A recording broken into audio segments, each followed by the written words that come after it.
Back ప్రేమ పెళ్లి పేరుతో మోసపోయి మనస్తాపంతో ఆత్మహత్య చేసుకున్న ప్రియాంక మృతికి కారకులైన వారిపై కేసు నమోదు చేశారు జోగులాంబ గద్వాల జిల్లా పోలీసులు. మొత్తం 21 మందిపై కేసు పెట్టారు.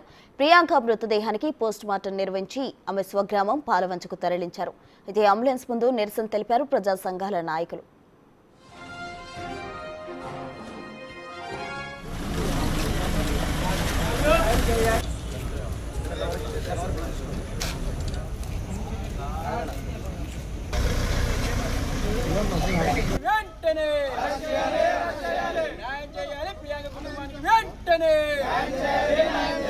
అరెస్ట్ చేయాలి, నిందితులను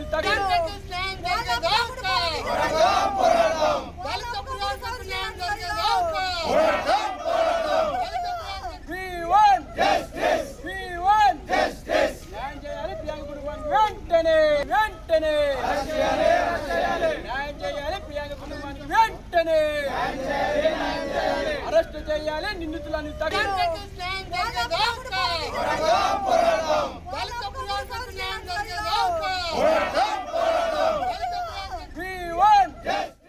తెలంగాణ ప్రజాస్వామ్య రాష్ట్ర ఇది దాదాపు 3 నెలల నుంచి ఈ యొక్క సమస్య నాంతూనే ఉన్నది. గతంలో అందరం రావడం జరిగింది. డిఎస్పీ ఆఫీస్ దగ్గర ఒక పంచాయతీ కూడా అయింది. ఈ డిఎస్పీ వాళ్ళందరూ ఏం చేసిందంటే అమ్మ వాళ్ళ మీద అట్రాసిటీ కేసు పెట్టిండ్రు, కానీ పేరెంట్స్ మీద పెట్టాల్సింది. వాళ్ళ పేరెంట్స్ మీద అందరి మీద పెట్టి ఇచ్చేసింటే వాళ్ళు కూడా లోపలికి పోతుండ్రి. ఇది ఏమైందంటే బెయిల్ ఇంత తొందరగా ఎందుకు వస్తుందో అర్థమవుతుంది. బెయిల్ తొందరగా కావడము, ఇంకొకటి ఆయన పోలీసు కావడం. ఇప్పుడు ఎవరైతే గౌడ్ ఉన్నాడో ఆ గౌడ్ అనేది ఆయన పోలీసు కావడం వల్ల ఆయనకు అంత బెయిల్ వచ్చింది. ఇంకొకటి ఆమె దాదాపు వాళ్ళ ఇంటి దగ్గరనే ఉన్నది. ఆ అమ్మాయి వాళ్ళ ఇంటి దగ్గరనే ఉన్నది. ఇంటి దగ్గరనే ఉంటే కూడా ఈ వ్యవస్థ పట్టించుకోలేదు. ముఖ్యంగా ఇక్కడ ఉన్న ఎమ్మెల్యే కానీ లేకపోతే పోలీస్ వ్యవస్థ కానీ పట్టించుకోలేదు. వాళ్ళు పట్టించుకోవాలి, చాలా సమస్యలు పట్టించుకుంటున్నారు. మరి ఇట్లాంటి సమస్యలు ఎందుకు వచ్చిందో అర్థమైతలేదు. ఇంకోటి మనకు కూడా పిల్లలు ఉన్నారు. అమ్మాయి ఎక్కడ భద్రాచలం నుంచి వచ్చింది ఆ అమ్మాయి.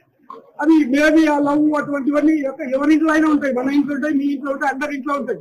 అది వచ్చిన తర్వాత కూడా ఇక్కడికి వచ్చిన తర్వాత నిన్నటి సమస్య గురించి తల్లిదండ్రులు చెప్పిండు. ఆ అమ్మాయి మన దగ్గరికి పోవడము, ఇది చేయడము, ఆ నుంచి వాడు భర్తానితో ఎవడైతే ఉన్నాడో వాడు ఇది చేసి ఆ అమ్మాయిని గతించడం. ఇంకా మిగతా 14-15 మంది ఉన్నారంట. వాళ్ళు ఆ పాపని భయపడి ఆ పాప అంత ధైర్యంగా ఉన్న పాప కూడా ఏమైందంటే ఆ పాప డిసప్పాయింట్ అయ్యి మందు తాగినట్లు తెలుస్తున్నది. అది మరి వాళ్ళ పేరెంట్స్ చెప్పాలి. అయితే ఇది హత్య, ఇది ప్రభుత్వ హత్య, ఇది పోలీస్ హత్య అని చెప్పి మేము తెలంగాణ చేస్తూ వాళ్ళందరినీ కూడా అరెస్ట్ చేయాలని చెప్పి మేము డిమాండ్ చేస్తున్నాం ప్రజాసంఘం. ప్రేమ పెళ్లి పేరుతో యువతిని మోసం చేశాడు కానిస్టేబుల్. ఆ మనస్తాపంతో యువతి ఆత్మహత్యకు పాల్పడిన ఘటన గద్వాల జిల్లా చిన్నోనిపల్లిలో చోటు చేసుకుంది. ఖమ్మం జిల్లాకు చెందిన ప్రియాంకతో కానిస్టేబుల్ రఘునాథ్ గౌడ్ కొన్నేళ్లుగా ప్రేమ వ్యవహారం నడిపిస్తూ ఉన్నాడు. పెళ్లి చేసుకుంటా అని నమ్మించాడు. అయితే మొహం చాటేస్తున్నాడని గ్రహించిన యువతి రఘునాథ్ ఇంటికి వెళ్ళింది. ఈ క్రమంలోనే ఆమె తల్లిదండ్రుల ఫిర్యాదుతో జైలుకు వెళ్లొచ్చాడు రఘునాథ్. అప్పటి నుంచి వాళ్ళ ఇంట్లోనే ఉంటోంది ప్రియాంక.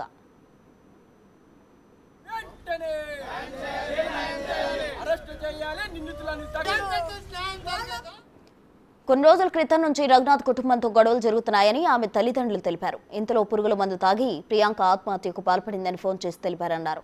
ఆసుపత్రిలో చికిత్స పొందుతుండగా ప్రియాంక మృతి చెందింది. రఘునాథ్ కుటుంబ సభ్యులే ప్రియాంకను హత్య చేశారని మృతురాలి కుటుంబ సభ్యులు ఆరోపించారు.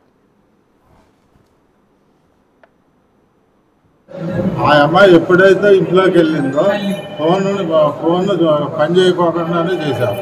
ఆ అమ్మాయి ఇంట్లో వెళ్ళంగానే పట్టుకొని మందు పోసారు. ఎట్లా చంపారు? మందు కరెంటు తీసేశారు. ఎప్పుడు చివరికి ఉంటుంది ఇల్లు, కరెంటు తీసేశారు. వీళ్ళు మొత్తం ప్లాన్ ప్రకారం వాళ్ళ మేనత్తలు, ఆ రఘుగాడు వాడు వదినలు, ఇంకా వాళ్ళ బంధువులు, వాళ్ళందరూ మొత్తం 15 మంది అట. నిన్న అక్కడ ఉన్నారు. 15 మంది పట్టుకొని మందు పోసి అంబులెన్స్ ఫోన్ చేసి ఇక్కడ పిచ్చిదాన్ని మారేసినట్టు ఇక్కడ మారేశారు. ఈ డాక్టర్ల నిర్లక్ష్యం కూడా ఇక్కడ రాత్రి జరిగింది. డాక్టర్లు ట్రీట్మెంట్ చేసినా కానీ బతుకునేమో, లేకపోతే మధ్యలోనో చనిపోయిందేమో తెలియదు. మేము ఇప్పుడు ఆమె చెప్పిన కాడ నుంచి మేము జర్నీ చేస్తే కారు వేసుకొని ఇందాక ఆ అమ్మాయి దగ్గర రాగా మాకు దగ్గర 11 అయింది. 11ంటికి ఆడ వచ్చేసరికి ఆడ ఏమీ లేదు.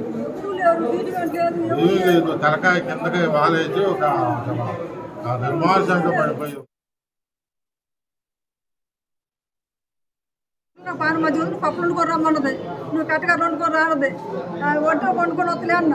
9 మరి ఎవరన్నా వాళ్ళ ఇంటికి పోయి నేను వండుకుంటున్నానది, వండుకుంటున్నాను. వాళ్ళు ఉండరు కరెంట్ ఉందని కరెంట్ తీశారంట, పిల్ల కూడా కరెంట్ తీశారట. 10 తర్వాత ఫోన్ చేస్తే ఫ్యామిలీస్ మళ్ళీ అక్కడి నుంచి ఫోన్ చేసింది మాకు. మంచిగా రేపు పొద్దున ఫోన్ చేస్తారు, రేపు పొద్దున రాను మీరు అన్నది నన్ను.